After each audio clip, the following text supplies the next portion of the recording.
जय श्री राम, जय श्री बालाजी महाराज। क्वेश्चन किया है कि गुरुजी, तंत्र जो व्यक्ति हमारे ऊपर करते हैं, तंत्र के द्वारा जो शरीर में पीड़ा होती है, जो शरीर के अंदर पीड़ा कंटिन्यू बनी रहती है। मान लीजिए अभी हमें लेट पता लगा कि हमारे ऊपर तंत्र हुआ है, पहले हमें पता ही नहीं था कि हमारे ऊपर तंत्र हुआ है। अब हमें जाकर जानकारी हुई है आपकी वीडियो के माध्यम से या किसी और चीज़ों के माध्यम से, या हमने कहीं अपना पूछा करवाया है कुछ भी, तो उसके बावजूद शरीर में होने वाली पीड़ाओं को या शरीर में होने वाली दिक्कतों को हम कैसे रोक सकते हैं।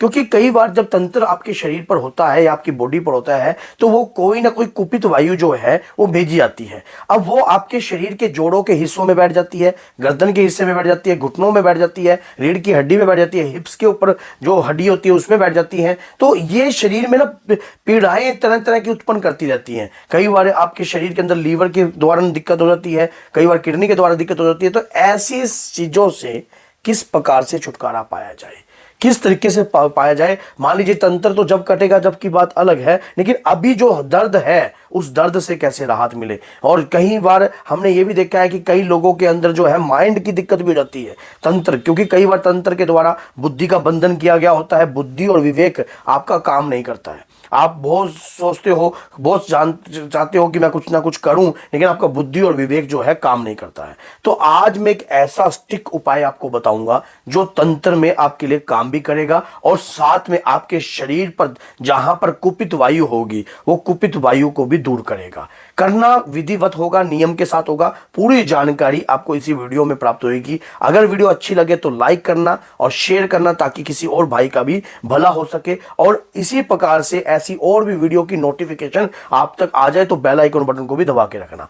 तो क्या होता है कि देखिए, कोई व्यक्ति हमारे ऊपर कैसा भी, तंत्र करने वाले कौन होते हैं? तंत्र करने वाले वही लोग होते हैं जो हमारे से ईर्ष्या करते हैं, हमारे से किसी प्रकार की जो तकरार रखते हैं। कोई धन से जुड़ा हुआ तकरार होता है, कोई ईर्ष्या से जुड़ा तकरार होता है, और कई साइको होते हैं।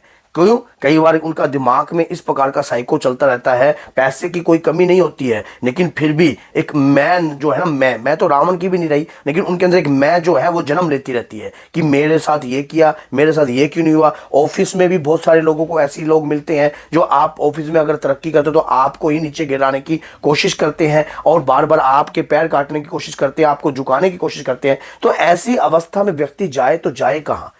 एक देवता की शरण आज से ही ग्रहण कर लीजिए, अभी से ही ग्रहण कर लीजिए। क्या कार्य करना है? सबसे बढ़िया कार्य है जो आपको बता रहा हूं, हनुमान जी के पंचमुखी रूप का ध्यान। अब हनुमान जी के पंचमुखी रूप का ध्यान कैसे करना है? हनुमान जी का पंचमुखी स्वरूप जो है मार्केट से अवेलेबल आपको हो जाएगा, अगर नहीं है तो सचित्र के रूप में भी आप लेके आ सकते हो। और पीले रंग के आसन पर स्वरूप को स्थान देना है। थोड़े से अक्षत जो है आपने हनुमान जी के चरणों में सुगंधित अक्षत जो है अर्पण करने हैं, और 7 काली मिर्च अर्पण करनी है।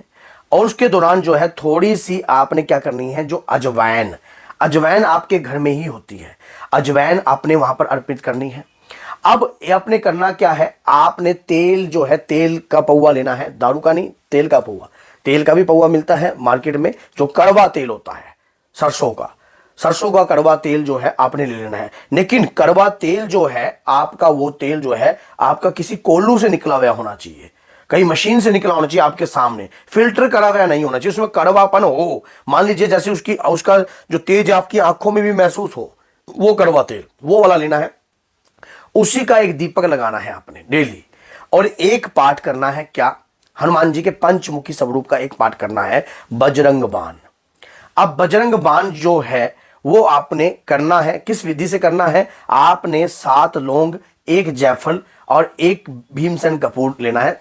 ये लेकर अपने ऊपर से 7 दफे वारना है। जो अजवाइन, काली मिर्च आपने ली है वो तो बाबा के आगे आपने अर्पण कर रखी है। आपने 11 दिन का संकल्प लेकर कर लेना। उसके बाद इसका उतारा कर दीजिए बजरंग बाण का पाठ करके।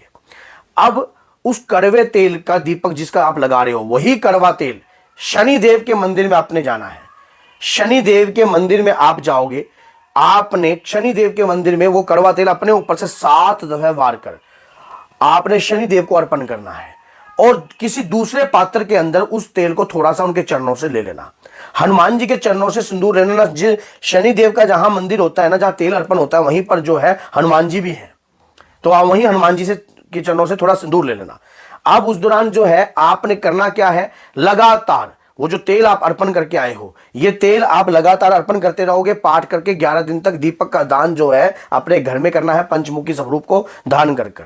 अब लगातार जब आप ये करते रहोगे ना, और उसी तेल से आपने वो अजवाइन जो आपने हनुमान जी के आगे रखी है, वो अजवाइन जो है उस तेल में डालकर आपने किसी भी, उसमें और तेल मिलाकर किसी भी छाया के अंदर, आप मान लो धूप नहीं लगानी, छाया में आप उसको रख दोगे 11, 12, 21 दिन तक लगातार। और बजरंग बाण का पाठ जो है कंटिन्यू आप रखोगे। हर शनिवार को भी कर सकते हो ऐसा, लेकिन लगातार 11 दिन भी कर सकते हो लगातार। लेकिन अगर शनिदेव पर आपने तेल अर्पण की बात कर रहा हूं मैं, कि तेल अर्पण 11 दिन तक भी कर सकते हो और लगातार भी कर सकते हो। बजरंग बाण का पाठ और दीपक जो है इस प्रकार से रेगुलर लगाना है। अब 21 दिन के अंदर अंदर आप उस तेल के अंदर जो है एक ऊर्जा समा जाएगी। शनिदेव वैसे भी शारीरिक रूप से कष्ट को मुक्त करते हैं। काली छाया, किसी भी प्रकार का तंत्र मंत्र यंत्र कुछ भी हो, हनुमान जी के सानिध्य से, हनुमान जी के आदेश के अनुसार ही कार्य करते हैं। आपके शरीर के साथ कुछ भी लगा हो, अब उस तेल को आप अपने उन हिस्सों पे लगाइए जिन हिस्सों पे आपको पीड़ा होती है, जिन हिस्सों पे आपको दर्द होता है, जिन हिस्सों पर आपको घबराहट होती है। आपको मान लीजिए घबराहट हो रही है, आपके मस्तिष्क दिमाग काम नहीं कर रहा है, तो आप अपने दिमाग पर भी उस तेल को लगा सकते हो। ये तेल में एक अमृत तुल्य कार्य उत्पन्न हो गया है। लगातार कार्य इस प्रकार का करने से, अगर कोई बात समझ में नहीं आती, अब वो जो चावल है, काली मिर्च है, उन्हें पीस कर भी आप उस तेल में डाल सकते हो, और जो चावल है वो भी पीस कर उस तेल में डाल सकते हो आप। ये लगाकर थोड़ा सा खुरदरा आपको लगेगा, पीस लेना, पीस कर डाल देना। उस दौरान से अजवाइन को भी पीस कर डाल सकते हो। उस दौरान से आप अपने शरीर के ऊपर जब ये लगाओगे, आपको लाभ इतना होगा ना कि जो कुपित वायु शरीर में बैठी होगी, अब किसी माता बहना के शरीर के अंदर जो है, किसी के पेट पर बैठ जाती हैं, किसी के मान लो पेशाब वाली जगह के ऊपर के हिस्से में बैठ जाती हैं, तो वहां भी आप लगा सकती हो। कोई ऐसी बात नहीं है, आपको शारीरिक रोग से मुक्ति मिलेगी। ये एक अमृत तुल्य आपको जड़ी बूटी बता दी गई है, और जिसमें नकारात्मकता पनपती नहीं है शरीर के ऊपर। मान लीजिए आपके 21 ग्राम का जो वजन है आत्मा का, जो प्रेत आत्मा का, उस दौरान आपकी बॉडी को पकड़ने की कोशिश करेगी। आप उस तेल को थोड़ा थोड़ा अपने इस हिस्सों पे भी लगा सकते हो। आपके शरीर के ऊपर किसी भी प्रकार की नकारात्मकता आपको छूने की कोशिश नहीं करेगी, जब तक वो तेल आपकी बॉडी पर रहेगा। स्नान करके आए आप, स्नान आदि कर लिया आपने, उसके बाद भी आप इस तेल को लगाइए। आपके ऊपर जो तंत्र किया है, जो वार किया गया है, वो उसी क्षण जो है जब आप लगाओगे, वो पनपेगा नहीं, आपके ऊपर कष्ट नहीं देगा, आपको दिक्कत नहीं देगा, समस्या नहीं देगा। तो अगर वीडियो अच्छी लगी है तो लाइक कीजिए, चैनल को सब्सक्राइब कीजिए और बेल आइकन बटन को दबाना ना भूलिए, ताकि आने वाली बेहतरीन से बेहतरीन वीडियो की नोटिफिकेशन आपको सरलता से प्राप्त हो। वीडियो को स्टेटस बार पे लगाइए, ताकि कोई व्यक्ति अगर दुखी है, परेशान है, तो वहां तक भी ये वीडियो पहुंच जाए। जय माता की जय।